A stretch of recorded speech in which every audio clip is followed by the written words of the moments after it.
متقبلا ورزقا طيبا. وقال تعالى أعوذ بالله من الشيطان الرجيم بسم الله الرحمن الرحيم والفجر وليال عشر والشفع والوتر. Al-ayat sadaqallahul azim.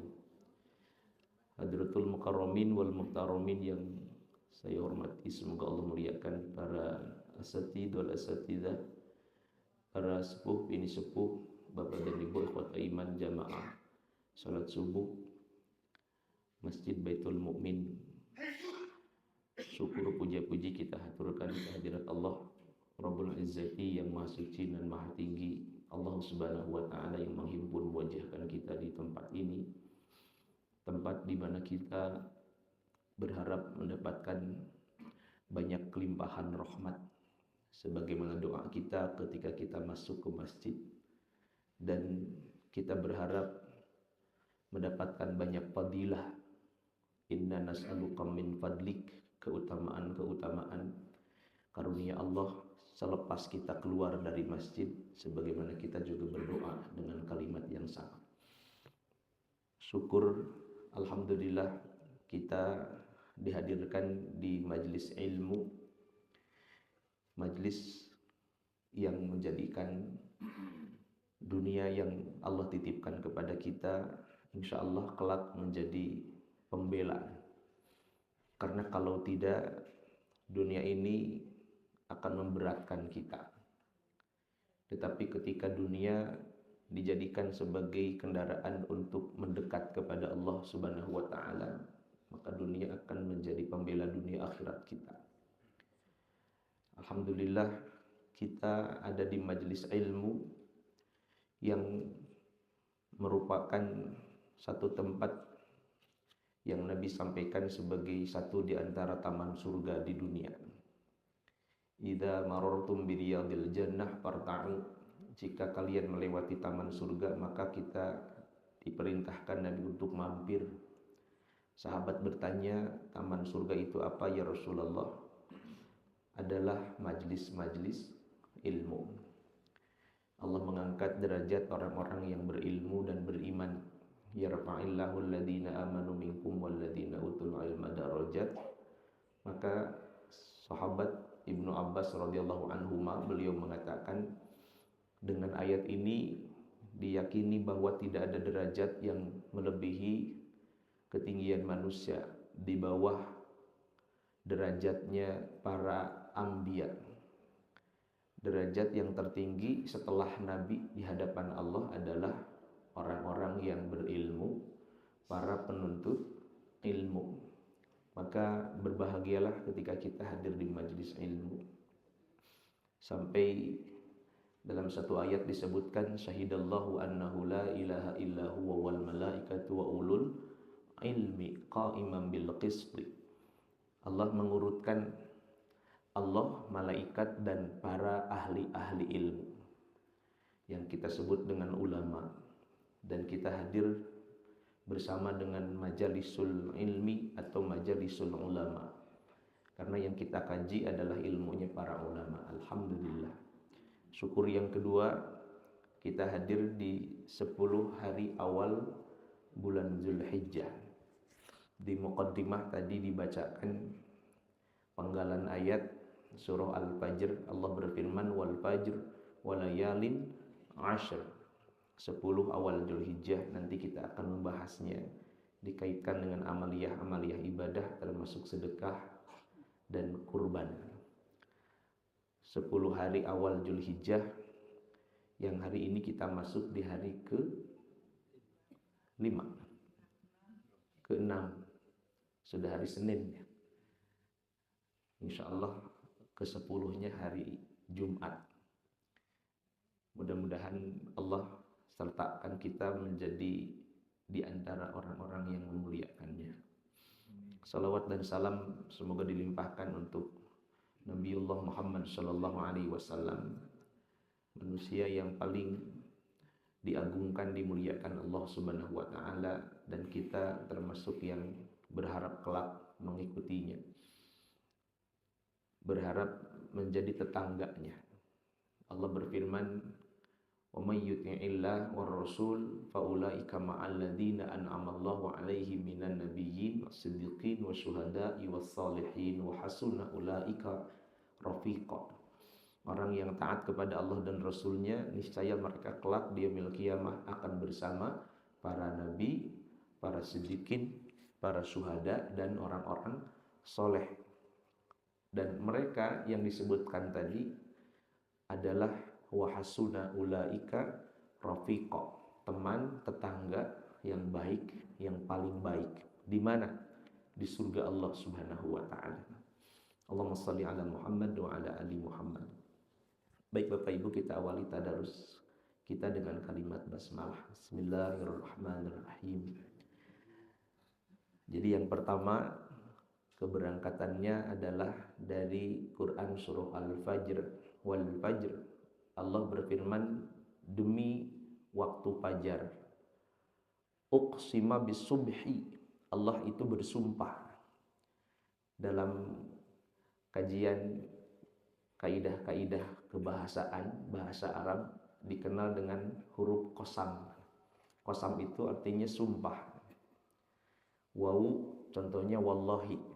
Kalau ba contoh billahi. Kalau ta contohnya tallahi. Jadi bersumpah itu dengan nama Allah itu boleh dengan wallah, billah, tallah.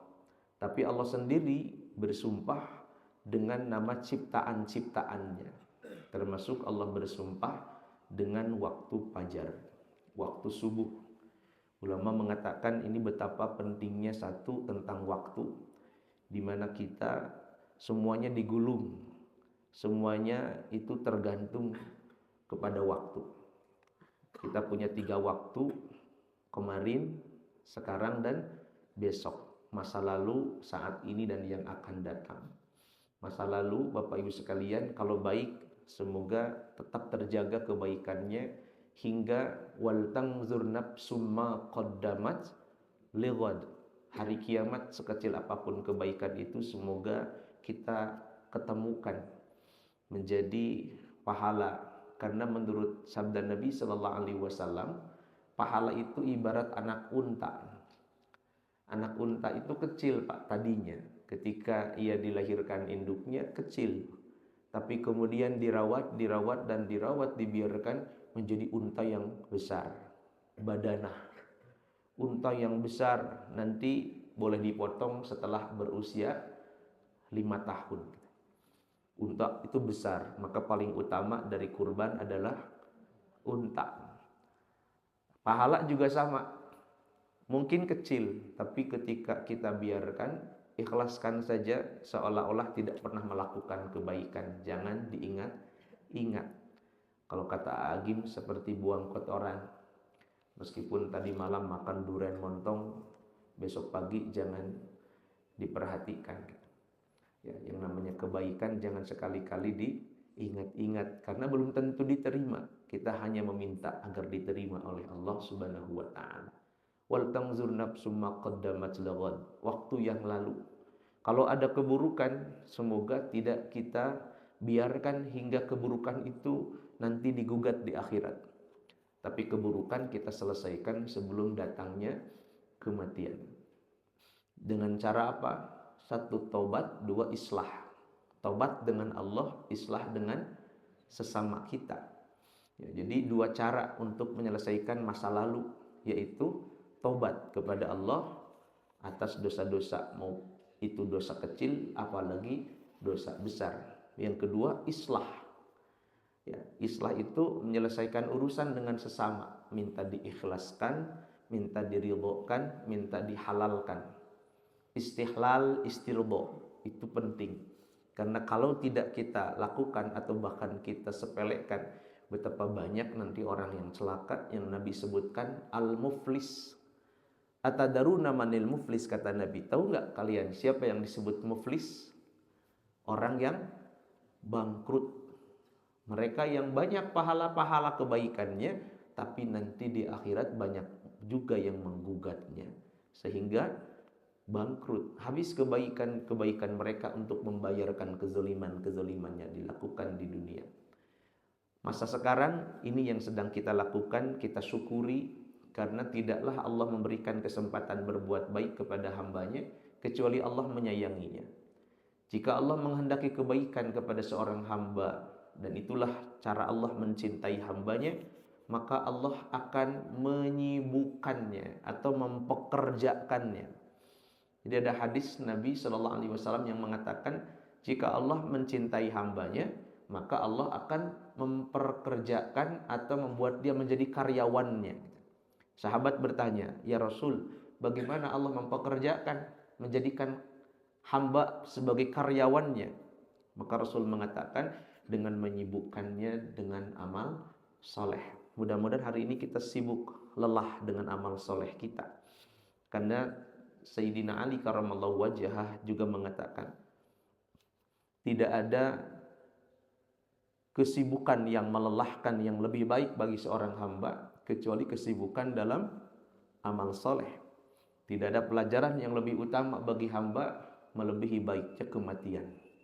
Maka hari ini kita sibuk dengan amal soleh kita. Dan masa yang akan datang besok, lusa, apalagi tahun yang akan datang, itu bukan milik kita. Itu hanya menjadi harapan-harapan kita.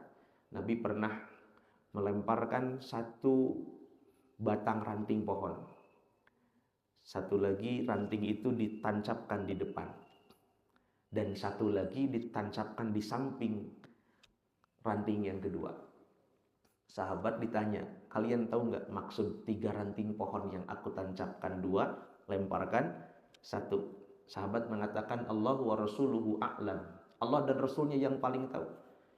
Kata Nabi, yang aku lemparkan itu ibarat harapan, masa depan, cita-cita. Hari ini jam 5:10, ibu sudah punya rencana jam 7 mau ke pasar. Ada yang mau ke pasar? Paling tidak belanja. Ada ya? Itu rencana, Pak. Saya nanti jam sekian mau berangkat ke Anu. Ada jadwal ngajar jam 1. Jadi ada rencana demi rencana. Atau yang sekarang sama-sama kita bicarakan adalah kurban. Tadi malam ada yang rapat panitia kurban. Rencana demi rencana, itu namanya masa depan. Dilemparkan oleh Nabi satu batang ranting pohon. Tapi Nabi menancapkan satu. Yang satu lagi itu adalah kita. Kita punya rencana. Ini kita nih, kata Nabi. Tapi Nabi kemudian menancapkan satu batang di sampingnya. Yang ketiga, apa itu kata Nabi? Itu adalah kematian. Percayalah, kematian lebih dekat daripada rencana-rencana kita yang mungkin datang tiba-tiba. Nah, inilah waktu. Ada waktu fajar, waktu yang sangat istimewa. Siapa yang menghidupkannya, dia mendapatkan kemuliaan dan keberkahan. Sampai sholat sunnahnya saja, bukan sholat subuhnya, sholat sunnahnya 2 rakaat fajar atau qobliyah subuh yang Bapak Ibu tadi kita laksanakan. Itu Bapak Ibu sekalian disampaikan Nabi dalam riwayat Sayyidah Aisyah radhiyallahu anha, bahwa lebih baik daripada dunia dan seisinya. Yang melewatkannya, maka dia telah merugi besar, karena orang punya dunia dan seisinya sementara dia tidak memilikinya. Bahkan hanya sholat sunnah, belum sedekah subuh, belum sholat berjamaah subuh, yang dinilai sama dengan sholat sepanjang malam. Ya, waktu pagi itu istimewa. Maka kita berharap berkah ya di waktu pagi-pagi kita, sebagaimana Nabi mendoakan kita dengan doanya, berkahilah umat-umatku di waktu pagi mereka. Walayalin ashr, dan 10 malam. Dalam ayatnya tentang malam-malam yang 10. Tapi dalam tafsirnya yang dimaksudkan siang dan malam. Karena hidup itu tidak hanya malam, tetapi siang.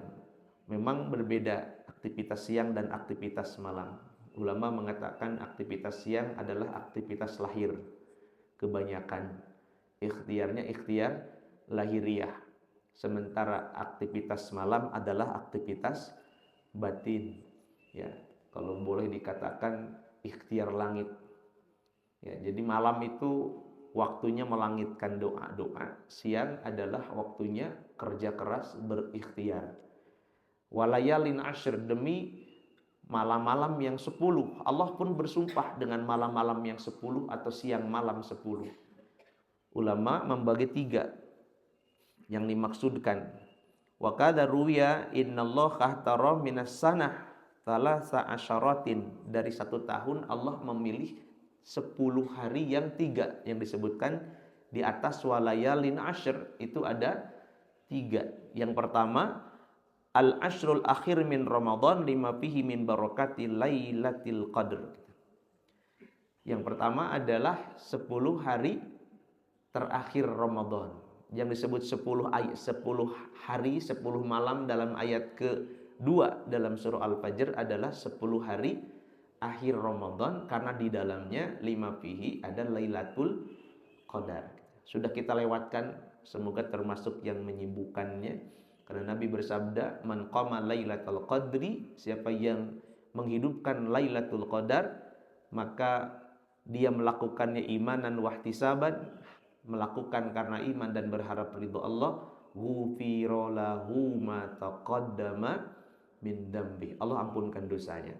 Yang kedua yang dimaksudkan dengan 10 malam 10 hari itu wa asrul adha, yaitu 10 hari di awal bulan Dzulhijjah. Lima fihi min yaumi tarwiyah wa yaumi arafah wal adhahi wat talbiyah wal haji wa anwa'il manasik. Karena di dalamnya ada berbagai macam ibadah. Ada ibadah-ibadah yang kita lakukan dengan segala keutamaan. Contoh yaumut tarwiyah, hari ke-8. Yaumul arafah, hari ke-9. Yaumul adha, ke hari ke-10. Wat talbiyah wal haji wa anwa'il manasik, ada talbiyah bagi mereka yang ada di tanah suci. Kemudian ibadah haji pokoknya ada di hari ke-9, yaitu al-hajju wal arafah. Haji itu adalah arafah kata Nabi intisarinya, dan ibadah-ibadah lainnya. Dan ketiga adalah wa asrul muharram. Yang dimaksudkan 10 adalah 10 hari awal Muharram. Lima fihi, karena di dalamnya Asyura, ada hari Asyura 10 Muharram, di mana nanti kita menemukannya setelah haji. Nabi SAW datang ke Madinah Al-Munawwarah, Yahudi Madinah Ahlul Kitab sedang saum. Mereka ditanya, kenapa kalian berpuasa? Mereka mengatakan, hari inilah di mana Nabi Musa diselamatkan dari kejaran Fir'aun, dan Nabi Musa melakukan puasa karena bersyukur kepada Allah, maka kami mengikutinya. Nabi katakan, aku lebih berhak atas kalian daripada kalian atas Nabi Musa. Kenapa? Aku Nabi. Ya, Nabi Musa Nabi, aku pun juga seorang Nabi. Maka aku melakukannya lebih berhak daripada kalian. Maka Nabi melakukan saum Asyura. Tapi demi membedakan antara Yahudi, antara Ahlul Kitab atau mereka dengan kita, Nabi menganjurkan saum Tasu'a, yaitu tanggal 9 bulan Muharram, 9, 10. Tidak sempat 9 demi membedakan boleh 10 dan 11. Itu nanti insya Allah kita lakukan. Hari ini kita ada di hari ke-6 bulan Dzulhijjah, dari 10 awal Dzulhijjah. Banyak sekali keutamaan-keutamaan yang kita dapatkan di hari-hari ini, sampai Nabi menganjurkan kita banyak-banyak melakukan amaliyah ibadah. Ruwiya an Ibni Abbasin radhiyallahu anhuma annahu qala alaihi salatu wassalam, ma min ayyamin, tidaklah, kata Nabi dari riwayat Sayyidina Ibnu Abbas radhiyallahu anhuma, ma min ayyamin, tidaklah ada hari-hari, al amalus salihu fiha, di mana amal soleh yang ada di dalamnya, ai 10 awal Dzulhijjah maksudnya, ahabbu ilallahi ta'ala min hadhil ayyam, yang lebih dicintai oleh Allah daripada hari-hari ini. Gak ada amalan yang lebih istimewa melebihi amalan di 10 hari bulan Dzulhijjah. Qalu, sahabat bertanya, walal jihad fisabilillah ya Rasul, itu juga lebih baik daripada jihad. Amalan di 10 hari awal termasuk hari ini, apakah kalau diamalkan oleh kita karena Allah lebih baik daripada pahala jihad? Nabi katakan walal jihad, ya, jihad pun kalah. Jihad fisabilillah, perang bawa senjata dengan harta, dengan fisik. Karena ada yang disebut jihad Jihad itu fisik. Kalau ijtihad, akal. Kalau mujahadah, hati. Tiga-tiganya katanya asalnya sama, jahada. Jihad, ijtihad, mujahadah. Fisik, akal, dan hati. Nah, orang yang jihad saja kalah. Kecuali kata Nabi, orang yang jihadnya dengan harta dan jiwanya, kemudian dia tidak kembali kepada keluarganya, ai mati syahid. Kalau mati syahid tidak bisa dikalahkan dengan amal apapun. Syahid fisabilillah. Walal jihad fisabilillah illa rajulun kharaja binafsihi wa malihi falam yarji' bidzalik. Tapi dia tidak kembali, itu memang tidak dikalahkan. Tapi amal-amal lain kalah dengan amal 10 hari di bulan Zulhijjah. Apa amalan-amalan 10 hari Zulhijjah itu?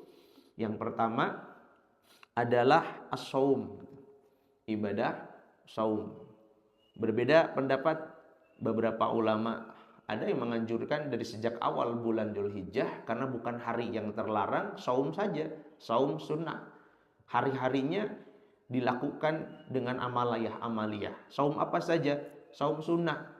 Mau hari pertama, kedua, sampai hari ini, pas tepat hari Senin juga, pas Zulhijjah, awal juga saum. Tapi ada yang menganjurkan 2, yaitu saum hari ke-8 dan ke-9. Ada yang memilih yang lebih tepat, yang paling afdol adalah hari 9 saja. Itu berbeda pendapat para ulama. Mau 9 hari, mau 2 hari, atau mau 1 hari saja tanggal 9. Yang penting laksanakan ibadah saum. Contoh keterangan para ulama diambil dari riwayat Ibnu Abbas radhiyallahu an, Nabi sallallahu alaihi wasallam bersabda, hari pertama itu adalah hari di mana Nabi Adam diampunkan dosa-dosanya. Nabi Adam punya dosa? Punya, tapi cuma 1, Bu. Itu dilakukan di dalam surga, itu pun karena jebakan iblis. Karena ketika dikonfirmasi, kenapa engkau mendekati pohon yang kularang itu, wahai Adam? Maka Nabi Adam mengatakan, dalam tafsirnya apa? Ulama menyuraikan, Adam mengatakan, demi Allah, ya Allah, demi engkau, aku itu mendekati pohon itu karena aku percaya ada yang mengabariku bahwa pohon yang dilarang itu sudah tidak lagi berlaku dan dia membawa namamu. Demi Allah, kata iblis, larangan mendekati pohon sudah tidak berlaku lagi. Karena mengatakan demi Allah, maka Adam percaya. Kita saja bilang sama tetangga itu, Pak RW bilang, kadang-kadang gak konfirmasi, Pak. Pak RW bilang hari ini kerja bakti. Ditanya lagi sama Pak RW enggak, Pak? Kadang-kadang enggak. Kadang-kadang oh iya, percayalah Pak RW yang bilang. Enggak pakai konfirmasi. Pak RW benar enggak? Enggak pakai. Ini yang dibawa siapa? Allah. Bapak Ibu dibilangin, hari ini kata Pak Camat, seluruh RW harus kumpul. Tanya lagi sama Camat enggak, Pak? Enggak. Nah, Bapak Ibu, ini Allah yang dibawa-bawa. Siapa yang bawa nama Allah? Iblis. Demi Allah, kata iblis, larangan itu sudah tidak berlaku lagi. Maka Nabi Adam percaya. Maka jangan heran kalau sekarang banyak yang juga demi Allah, tapi bohong. Kelakuan siapa? Sudah dari dulu, Pak, yang begitu-begitu jangan percaya semua.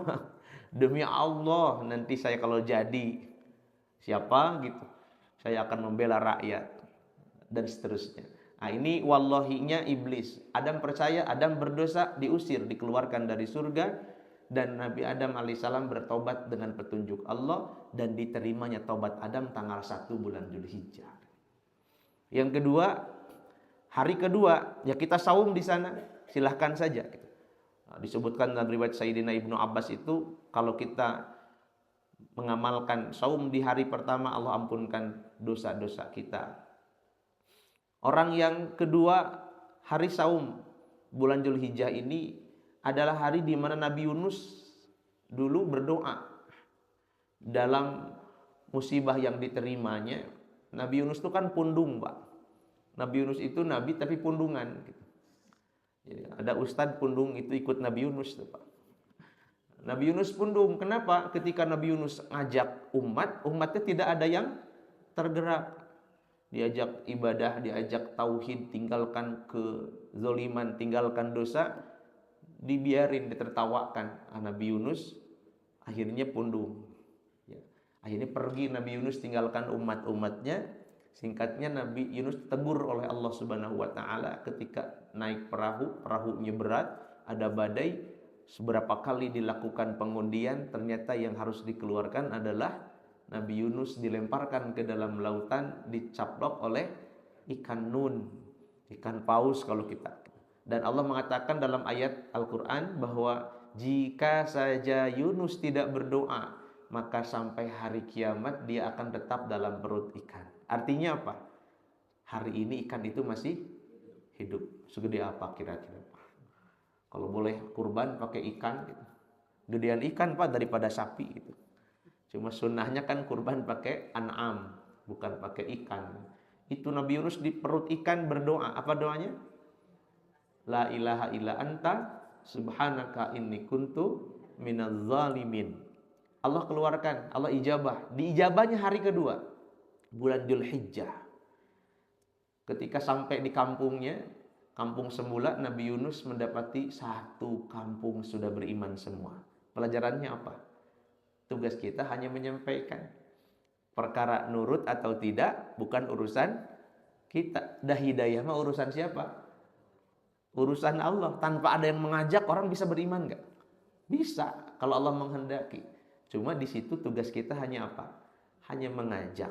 Pahala kita dari mengajak. Kuntum khairu ummah ukhrijat linnasi ta'muruna bil ma'ruf. Kita hanya tugasnya mengajak ma'ruf dan menjauhkan, mencegah kemunkaran. Pahala kita di situ. Setelahnya innama 'alaikal balag. Tugas kita nyampein saja, sementara hidayah bukan urusan. Innama 'alaikal balag, kata Allah, nyampein itu tugasmu. Di perkara dia mendapatkan hidayah itu urusan Allah. Yang ketiga, kita saum di hari yang kedua, maka Allah dalam hadis ini disebutkan man shoma dalikal yaum kaman abadallaha taala sanah, seperti orang yang punya pahala ibadah 1 tahun. Hari ketiga adalah dikabulnya Nabi Zakaria dalam doa. Doanya apa? Dia kan punya masalah dalam keluarganya, yaitu tidak punya keturunan. Allah tidak kasih keturunan sampai di usia senja. Sampai Nabi Zakaria mengatakan, ini wahanal azmu minni wasta'ala ra'su sayba. Ya Allah, ini rambutku sudah berwarna putih dan tulangku sudah mulai reyot. Jadi sudah apa, Bu? Jadi ciri-ciri tua itu tulangnya rapuh dan rambutnya putih. Itu tua menurut Quran loh, Pak.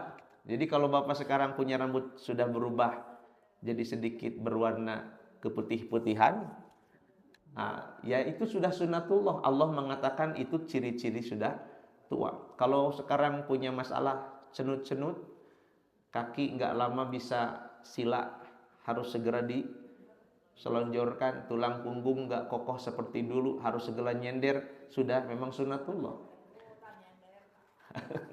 Itu sunatullah, nggak apa-apa. Nabi Zakaria juga sama. Cuma Nabi Zakaria kan khawatir, aku seorang nabi, aku tidak punya keturunan, siapa yang nanti akan meneruskan perjuangan risalah kenabiannya? Maka dia berdoa kepada Allah. Apa doanya? Dibacakan di tempat Maryam punya keberkahan. Nah, Maryam itu siapa? Anak dari kakak iparnya, yaitu Imron dan Hana.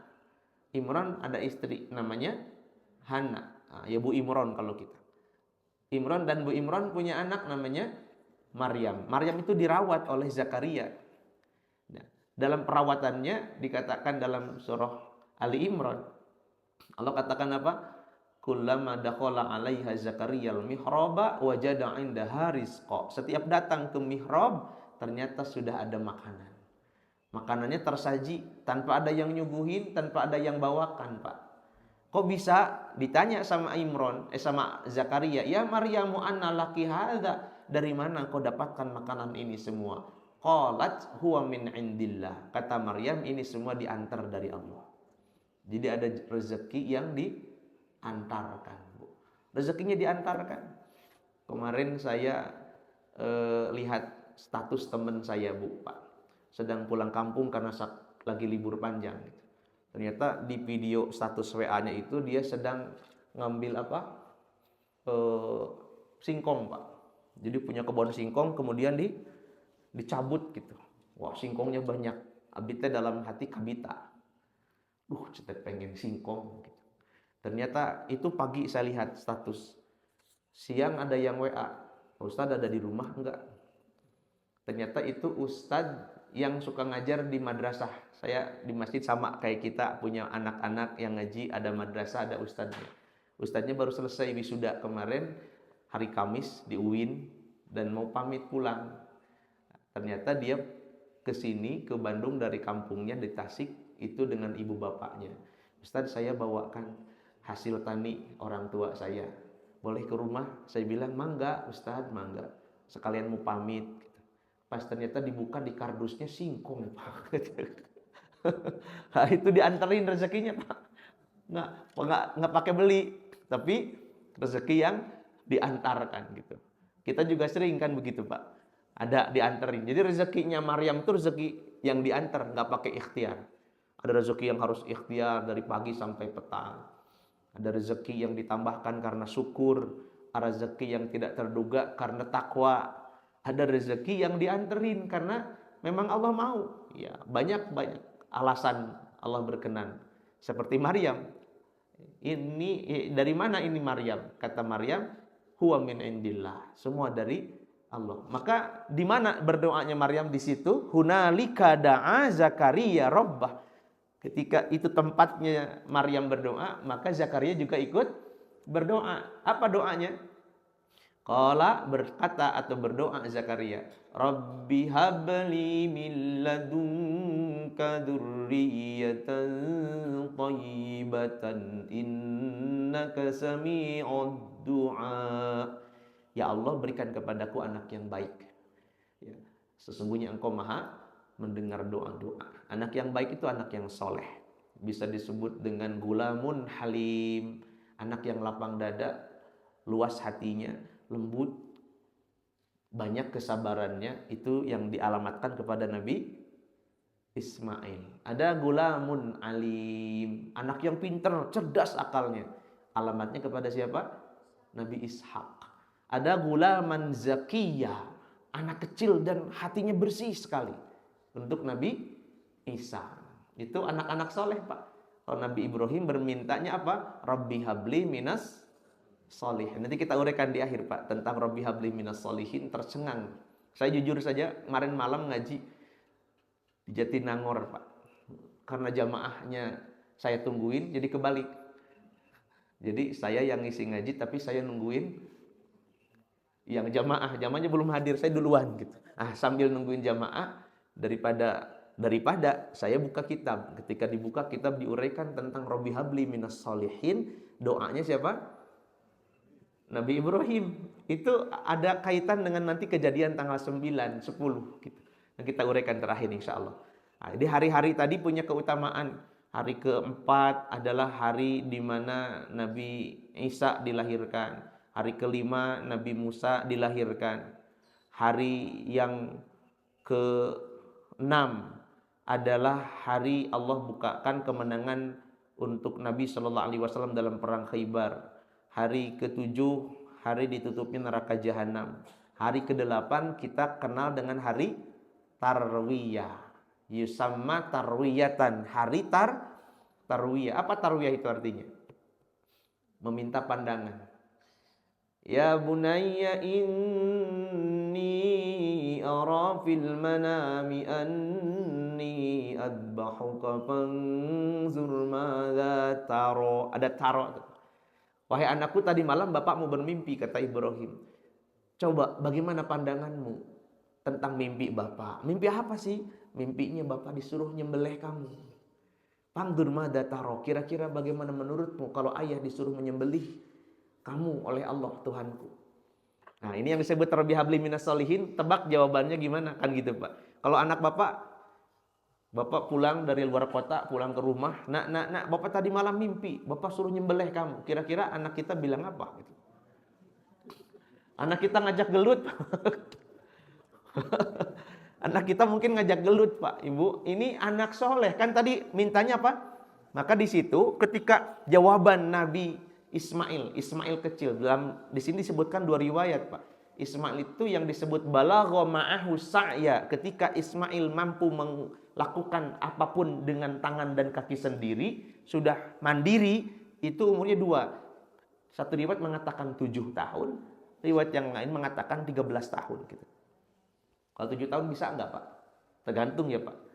Tergantung didikan gitu. Balagha ma'ahu sa'ya, ketika sudah umur cukup melakukan apapun sendiri, maka Ibrahim mendapatkan mimpi, dan singkatnya adalah proses kurban yang sekarang kita bicarakan itu. Bapak Ibu ditanya, apa pandanganmu? Taro, dalam Qur'annya kan mada taro, itu pandangan. Coba pendapatmu gimana? Jadi hari ke-8 itu hari meminta pandangan, pendapat.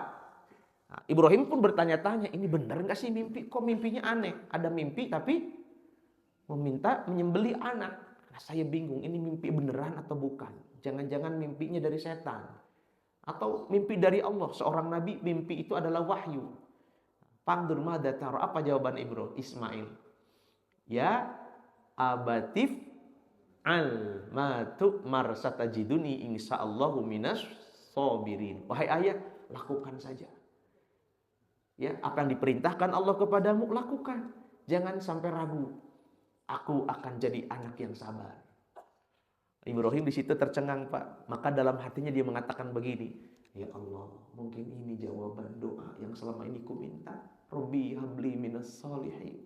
Berikan kepadaku anak yang soleh. Cirinya apa? Ketika dikaitkan dengan perintah Allah, maka anaknya bilang, kalau itu perintah Allah, lakukan ayah. Bukan anak yang menghalangi kita dari perintah Allah, justru anak yang mendorong kita, ayah lakukan. Kalau itu perintah Allah, jangan ragu, lakukan saja. Ada perintah menyembelih itu gara-gara apa? Coba Pak. Kan Ibrahim, Bapak Ibu sekalian, itu dikenal ya, di dalam riwayat banyak sahih. Cerita tentang Nabi Ibrahim alaihissalatu wassalam, ia itu kan seorang yang dermawan. Ibrahim itu abun rahim. Abun bapak, rahim yang berkasih sayang. Bager. Cuma pakai bahasa Ibrani jadi rahim. Haknya besar. Ya, kalau bahasa Arabnya rahim, bapak yang penuh kasih sayang. Ciri-cirinya kasih sayang itu Ibrahim jadilah khalilullah, kekasih Allah. Dalam kitab Nasaihul Ibad, Imam Nawawi menguraikan alasan kenapa Ibrahim jadi kekasih atau khalil. Ittakhadallahu Ibrahima khalila. Allah pilih Ibrahim jadi khalil. Kenapa jadi khalil? 3. 1, Ibrahim itu tidak pernah melakukan apapun kecuali demi ridho Allah. Meninggalkan apapun dilakukan asal demi ridho Allah. Kata Allah, tinggalkan keluargamu di mana? Di tempat yang tidak bertuan, Makkah. Dulu namanya Bakkah. Bakkah itu 2, 1 tangisan karena orang yang datang ke situ pasti nangis. Ada nggak yang nangis kalau masuk ke Mekah? Ya kecuali keras hati kita. Meskipun takoknya di sini gambar naga, ya, atau cacing kalung karena sudah tua. Kalau lagi keker kan gambarnya naga, karena sudah sepuh, pewat, jadi cacing, sudah keriput. Mantan preman maksudnya, datang ke Mekah, nangis Pak. Saya berjamaah kalau sedang umroh itu macam-macam kan, ketika dibuka bajunya, ya Allah. Sejak awal berangkat dari sini Pak, nangis Pak. Dari mulai manasik, dari satu rombongan itu, satu orang yang perhatikan, ini nangis terus Pak. Saya cerita tentang Mekah, Madinah, nangis aja. Ketika berangkat di bis ngobrol panjang lebar, tapi bagus obrolan-obrolannya itu. Ternyata pas kita buka baju di sana, ternyata tato semua Pak. Yang tidak bertato malah nggak nangis. Yang tatoan itu nangis Pak. Nah, itu bakah tuh nangis. Yang kedua, bakah itu artinya nyerap. Secara bahasa yang disebut bakah atau makah itu menyerap. Menyerap apa? Menyerap dosa. Karena jaminan Nabi Shallallahu Alaihi Wasallam kalau mabrur umroh haji maka pulang seperti baru lahir dari rahim ibu. itu ampunan yang dijamin oleh Allah. Sampai diserap oleh apa? Hajar Aswad. Hajar Aswad dulu warna apa? Putih, jauh lebih putih daripada susu. Karena orang mencium, karena orang melambaikan tangan istilah. Maka diseraplah dosa-dosanya karena keyakinan itu. Nah, baik Bapak Ibu, ditinggalkan anaknya, ditinggalkan Pak. Kata Allah, tinggalkan anakmu di sini dengan istrinya itu, padahal tidak ada siapa-siapa, demi ridho Allah. Dua, Ibrahim sembelih anakmu, dilakukan Pak, karena demi ridho Allah. Yang kedua, Ibrahim kenapa disebut Khalil? Karena Ibrahim itu orang yang tidak pernah khawatir dengan sesuatu yang sudah dijamin oleh Allah.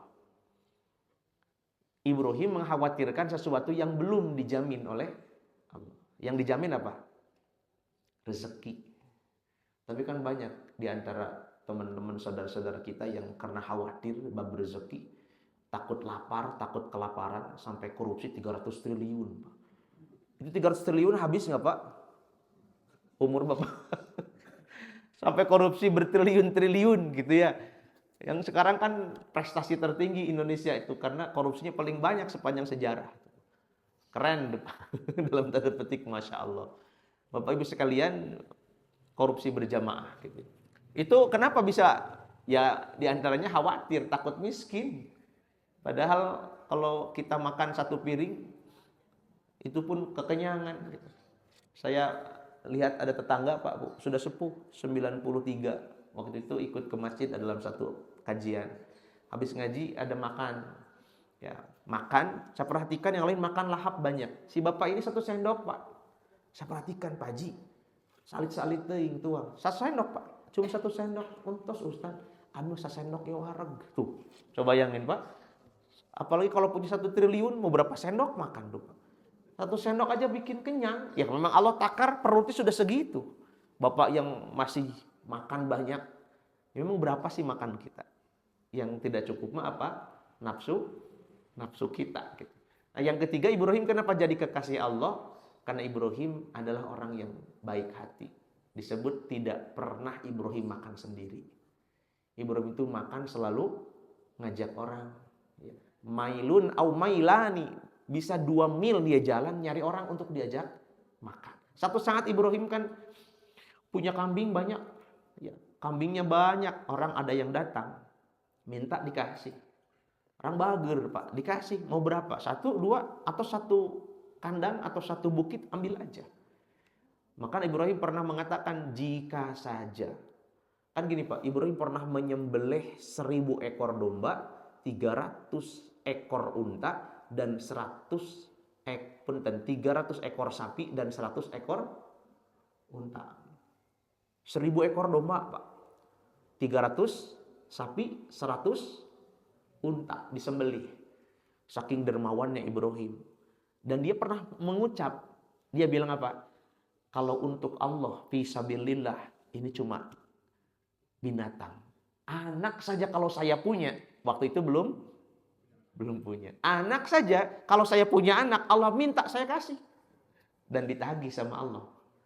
Nah, maka jangan sembarang tuh Pak. Hati-hati bilang. Ya, hati-hati jangan seucap-ucapnya gitu Pak. Jangan seucap-ucapnya. Karena ditagih itu sama Allah. Ditagihnya Ibrahim, kamu pernah mengatakan anakmu aku minta aku kasih. Maka ufi wa'dak. Dalam hadis itu Nabi Ibrahim ditagih sama Allah dengan kalimat apa? Ufi wa'daka. Ayo tunaikan janji kamu. Ufi wa'daka. Apa janjinya? Menyembelih. Kalau Allah minta, Allah kasih. Saya kasih, meskipun itu anak saya kasih. Maka mimpi Ibrahim tarwiyah pada hari ke-8 minta pandangan. Tadi malam Bapak mimpi, gimana pandanganmu anakku? Dilakukan enggak? Pandangan dulu Pak, mentang-mentang Ibrahim seorang nabi, kadieu jang, ditewak, diikat, potong. Ya bukan begitu. Ini kan pelajaran dalam keluarga.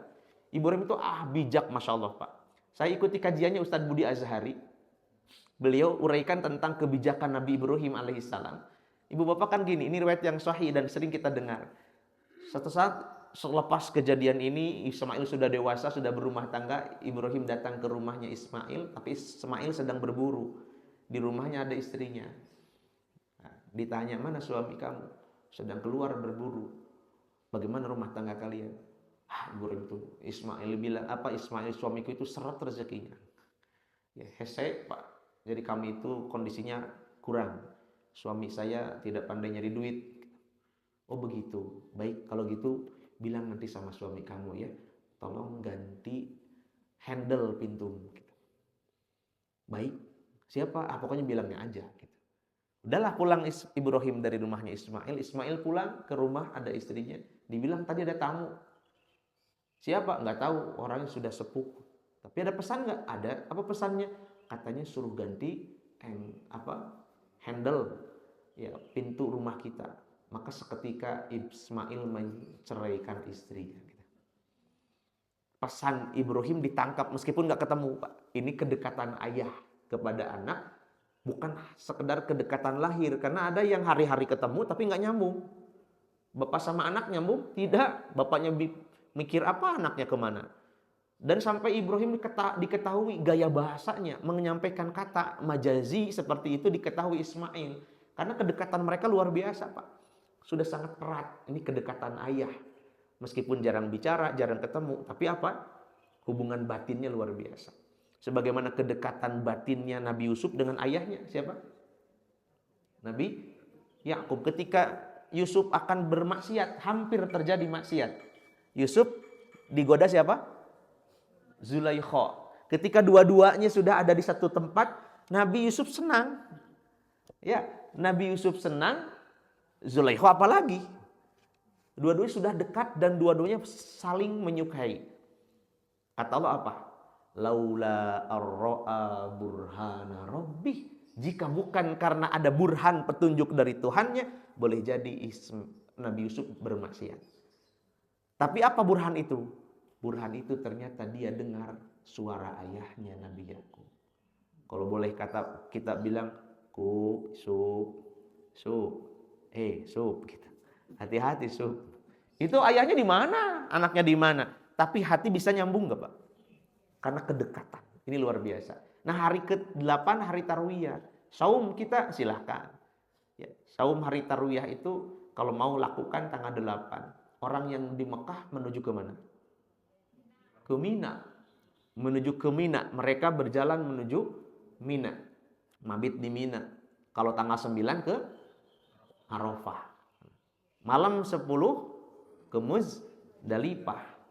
Hari 10 kembali lagi ke Mina. Dari Mina nanti proses lontar jumroh, tawaf ifadah.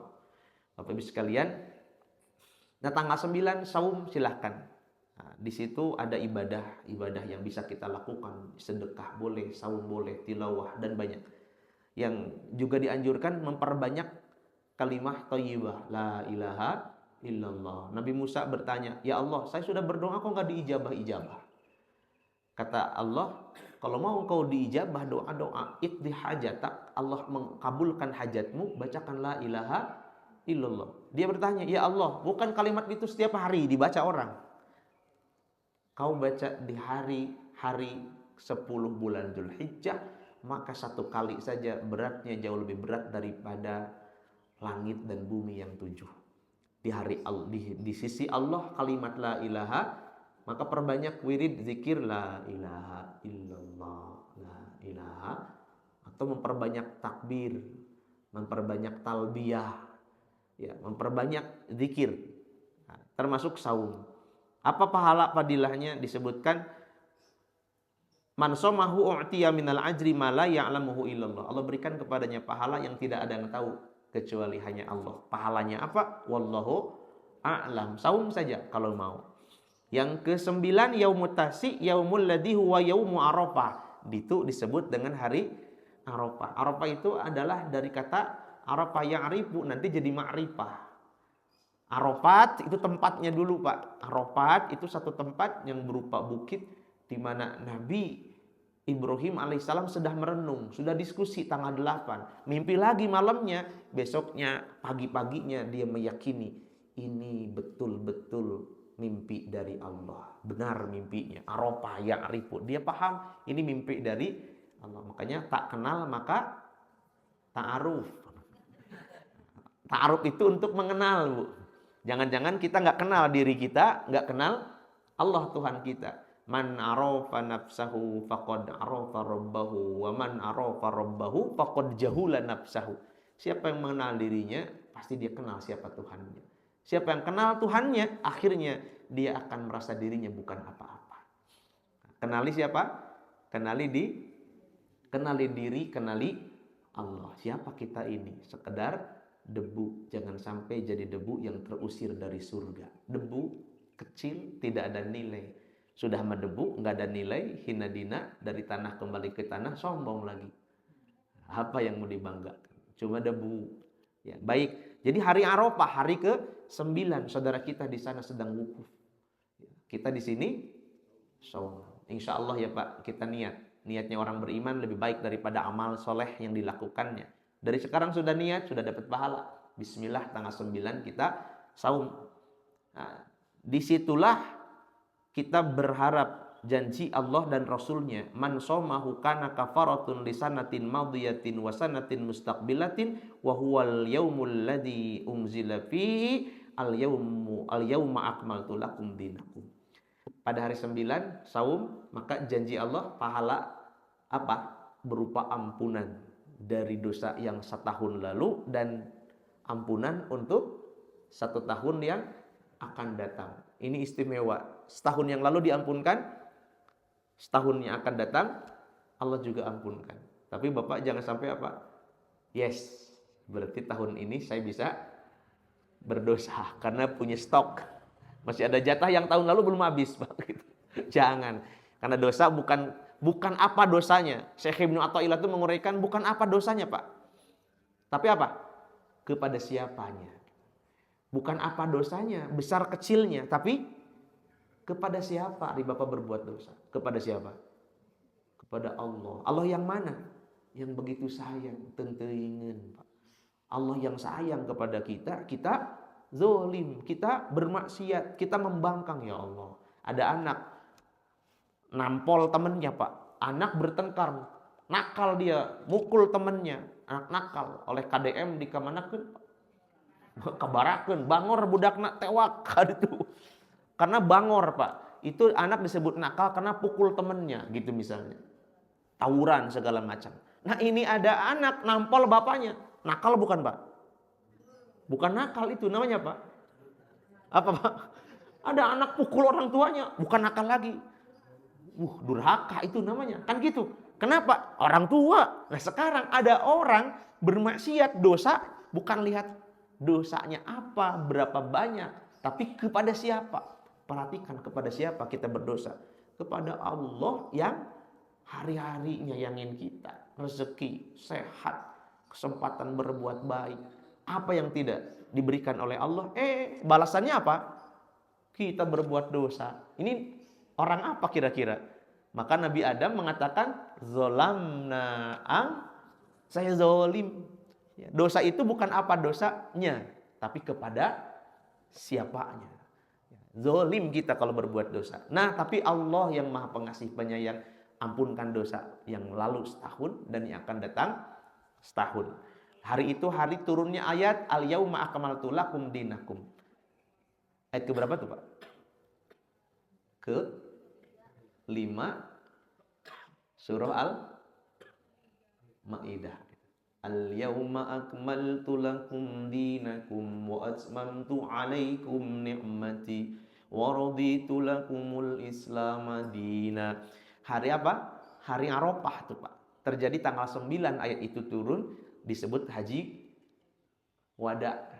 Pada peristiwa haji wada, perpisahan Nabi. Ya, baik. Sekarang hari ke-10, wal yaumul ashir huwallazi yaumul adha. Hari ke-10 adalah hari Idul Adha. Mereka yang di tanah suci motong, kita juga motong, sama-sama motong kurban. Di sana disebutnya apa? Hadyu. Ya, kalau kita kurban. Nah, kita motong kurban. Man qarraba kurbanan, siapa yang memotong kurban untuk mendekatkan dirinya kepada Allah, fihi di hari ke-10, fabi awwali qatratin kutsirat min dammihi. Setiap ketika kita memotong kurban di hari ke-10, percayalah bahwa ketika darah mengalir cipratan pertama, ghafarallahu lahu dunubahu wa dunuba iyalihi. Allah ampunkan dosanya dan dosa keluarganya. Istimewa nih Pak. Jadi besok kurban itu menjadi asbab apa? Ampunan. Potong kurban, Allah ampunkan dosa kita. Bukan hanya kita, Allah ampunkan dosa kedua orang tua kita. Ya, siapa tuh? Abdullah bin Umi Maktum. Kan ada kisah tuh Pak. Abdullah bin Umi Maktum. Ia buta. Kemudian Nabi ditanya, ya Rasul, saya buta. Ponakan saya yang nuntun saya ke masjid sudah tidak ada, meninggal. Apakah saya harus ke masjid atau tidak? Apa kata Nabi? Kalau masih mendengar azan, maka penuhi panggilan itu. Meskipun apa? Meskipun matanya buta, datangi karena masih dengar azan. Kalau sudah nggak kedengeran, saking jauhnya, silahkan tidak usah ke masjid. Tapi kalau ini masih kedengeran azan, ke masjid, kata Nabi. Atau saat dia ke masjid karena buta, tidak ada yang nuntun, jatuh kan Pak? Ya jatuh, maka dia pulang balik ke rumah, ganti pakaian. Kemudian pas mau jatuh, dipapah orang. Singkatnya sampailah di masjid. Sampai di sana, siapa Anda? Baik sekali. Ayo kita sholat. Orang ini tidak berkenan. Saya adalah iblis. Kenapa ada iblis nolong orang untuk beribadah? Kata iblis, bukan nolong sebetulnya. Cuma saya nggak ridho. Bagaimana? Ketika engkau jatuh tadi, Allah ampunkan dosamu. Jadi kalau mau diampunkan dosa nanti jatuh. Allah ampunkan dosamu gara-gara jatuh. Kau pulang, ganti baju, berangkat lagi. Saya takut diampunkan dosa keluargamu. Nah ibadah kita itu bisa mengampunkan siapa? Keluarga kita. Allah ampunkan keluargamu. Kalau engkau jatuh, maka saya tidak ridho. Iblis tuh Pak, gak mau keluargamu diampunkan dosa-dosanya, maka saya tangkap, saya papah kamu, rela-rela. Ya, demi agar tidak ada ampunan untuk satu keluarga. Nah, kalau kita kurban besok, Allah ampunkan dosa dan keluarga kita. Wa man at'ama fihi mu'minan aw tasaddaqa fihi bisadaqatin. Siapa yang mensedekahkan kurban besok, dimakan sebagian, disedekahkan. Makanya kan sepertiga ya Pak. Sepertiga untuk kita, sepertiga untuk karib, kerabat kita. Sedekah yang ketiga adalah untuk fakir, miskin. Kecuali yang nazar. Kalau nazar hukumnya apa? Maka tidak boleh mengambil sedikit pun. Kalau nazar serahkan semua untuk fakir, miskin. Kalau nazar, kalau untuk yang sunnah kita boleh makan. Sunnah makan malah. Siapa yang mensedekahkannya kepada orang-orang dari kurban yang disembelihnya, ba'atahullahu yaumal qiyamah aminan. Maka Allah akan bangkitkan dia dalam keadaan aman pada hari kiamat. Wa yakunu mizanuhu athqalu min jabali Uhudin. Yang ketiga, bahkan kalau kita berharap semoga sebagaimana janji Nabi dalam hadis ini, orang kurban itu pahalanya jauh lebih besar, lebih berat daripada gunung Uhud dalam timbangan amalnya. Uhud itu ahad. Ahad itu satu. Karena gunungnya satu, nyatu kan Pak? Gunung Uhud itu nyatu, cuma satu, enggak berbukit-bukit, banyak gunung misah, enggak. Satu gunung saja memanjang, 6 km dan tingginya 1 km. Nah, silakan Bapak nanti di rumah ukur beratnya berapa. Beratnya berapa? Ada Pak yang iseng ngukur Pak, dikali, saya nggak ngerti ilmunya. Dikalikan jadi berapa kira-kira tonasenya gitu. Ada Pak ya? Bisa diukur tuh Pak. Dan itu terbuat dari apa? Terbuat dari marmer berwarna merah. Kalau ada di Bandung saya yakin nggak lama gitu. Habis Pak, dikerok gitu. Di sana mah awet, dan itu gunungnya akan ketemu di surga. Pahala kita nanti di hadapan Allah Subhanahu wa taala bagi yang berkurban jauh lebih berat, memberatkan timbangan amal, melebihi beratnya gunung Uhud. Nah, inilah kira-kira yang kita lakukan di 10 hari terakhir awal bulan Dzulhijjah. Tanggal 10 kita niat untuk melaksanakan ibadah kurban. Beberapa larangan mungkin sering dibahas tentang jangan motong kuku. Kalau sudah niat kurban jangan potong rambut dan seterusnya. Itu apa fadilahnya? Karena pada hari Arafah tanggal 9 dan tanggal 10-nya itu utama tanggal 9. Tidak ada Allah membebaskan lebih banyak orang dari neraka melebihi tanggal 9 bulan Dzulhijjah atau hari Arafah. Maka kita berharap sempurna sudah tubuh kita, bagian-bagiannya tidak dihilangkan. Maka kenapa tidak dipotong? Rambut tidak dicukur. Kalau mau sebelum masuk tanggal 1, itu kan Nabi yang menganjurkan, jangan memotong. Itu bukan keinginan kita, syariat Nabi. Apa fadilahnya? Karena setiap bagian tubuh itu akan dimerdekakan dari api neraka. Allahumma a'tiq riqabana wa riqaba abaina wa ummahatina minan nar. Semoga nama-nama kita dibebaskan dari calon penghuni neraka. Na'udzubillah waliyadzubillah. Bapak Ibu, itu saja yang dapat disampaikan. Ya, semoga barokah, semoga manfaat. Ada pertanyaan? Mangga Bu.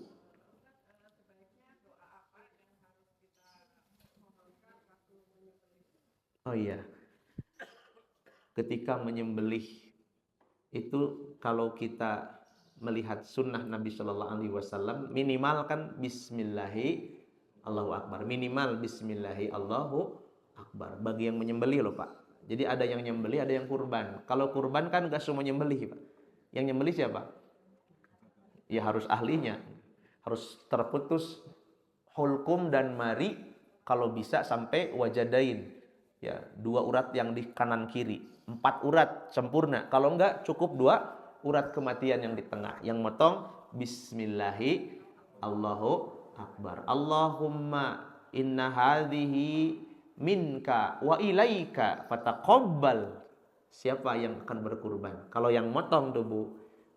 Tapi kalau yang tidak motong, yang kurban, yang menyaksikan, boleh kita membaca inna sholati wa nusuki wa mahyaya wa mamati lillahi rabbil alamin la syarika lahu wa bidzalika umirtu wa ana awwalul muslimin.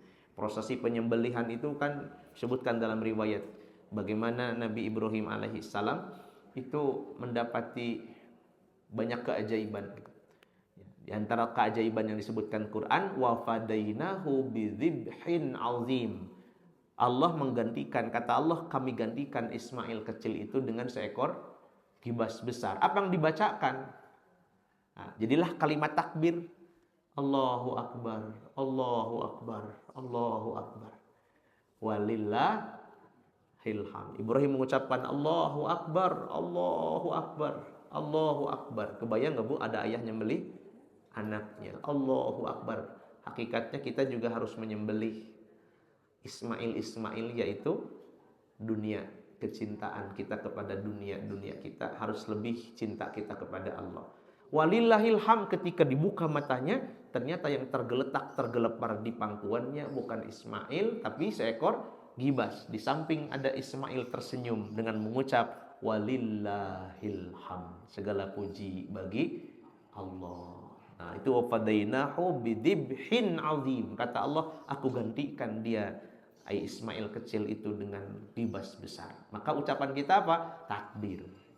Ya, boleh apa? Takbir perbanyak. Allahu Akbar, Allahu Akbar. Kita yang ada di sekitar bertakbir. Yang berkurban, takbir. Inna salati wa nusuki. Ya Allah, salatku, nusukku, ibadahku. Wa mahyaya wa mamati, hidup matiku lillahi rabbil, untukmu ya Allah. Semua aku lakukan untuk Engkau ya Allah. Nah, jadi yang beda apa? Yang doa yang nyembelih dengan doa yang kurban. Wallahu a'lam. Atas permintaan Ibu Bapak cekap. Oh, ada Pak. Enggak.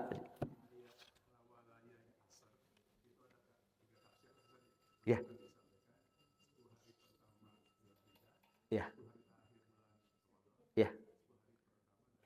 Muharram.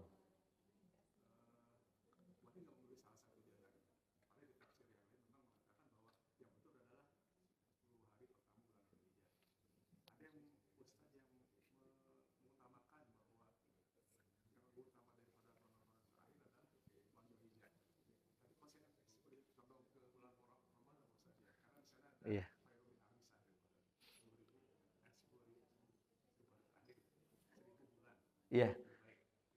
Iya. Ya, jadi kalau fikih itu gini Pak, ada namanya istimbatul hukm, menetapkan hukum.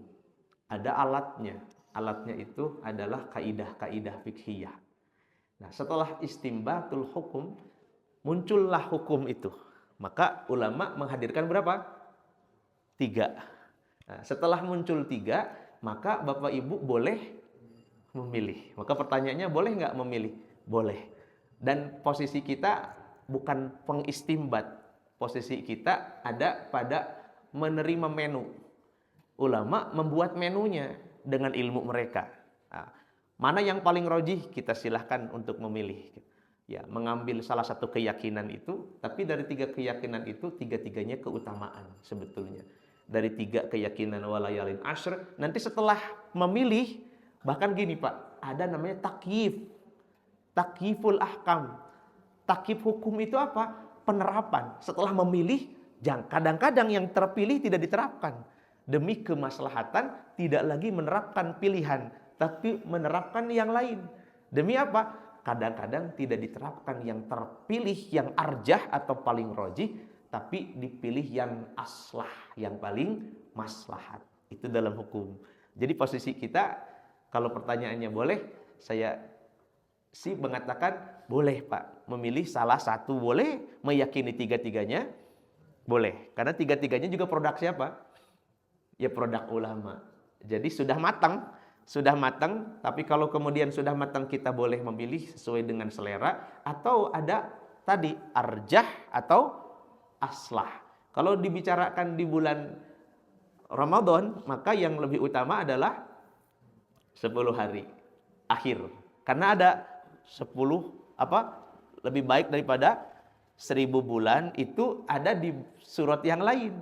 Jadi ayatnya sama tapi dikaitkannya dengan surah Al-Qadar. Gitu ya. Surahnya surah yang lain gitu. Nah, tafsir dengan ayat lain.